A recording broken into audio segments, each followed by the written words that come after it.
On January 21st, 1944, at 1300 hours, deckhands on the USS Plunkett hauled anchor as the crew made preparations to get underway. On the bridge, Captain Ed Burke checked orders that called for his destroyer to proceed to the vanguard of a convoy that included 38 landing craft.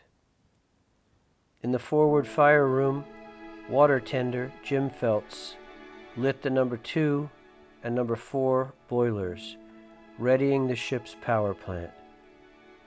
On the highest part of the ship, gunnery officer Ken Brown squeezed through a hatch in the fire control director to join 5 other men who would manage the ship's battery of 5-inch guns.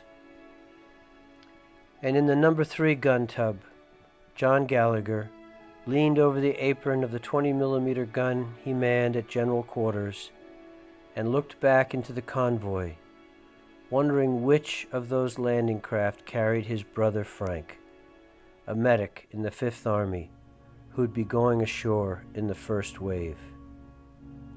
The sailors on Plunkett were old hands at getting underway.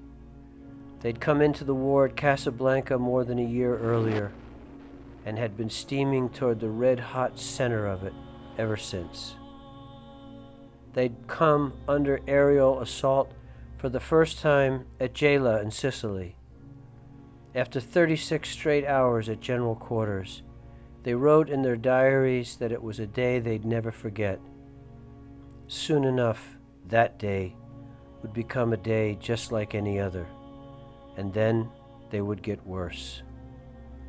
The Maddox went down with 211 of her crew in that first invasion off Gela. They'd seen the Rowan hit in the Gulf of Salerno and watched her go down with 202 men in less than a minute. More than 200 were killed when a glide bomb barreled through 5 of Savannah's decks.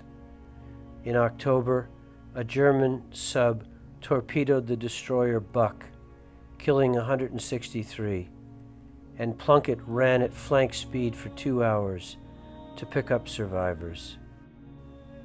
The depths of this war were tugging at them like a whirlpool, and the bombs were falling closer and closer. What they could not know, as they made fast their anchor on the afternoon of January 21st and started north from Naples through the Tyrrhenian Sea, was that they were steaming toward a rendezvous with the German Luftwaffe, the likes of which no U.S. Navy ship had ever seen or would see through all of World War II. It was to be a battle so savage and so relentless, it was a wonder that any of them would survive. This is that story.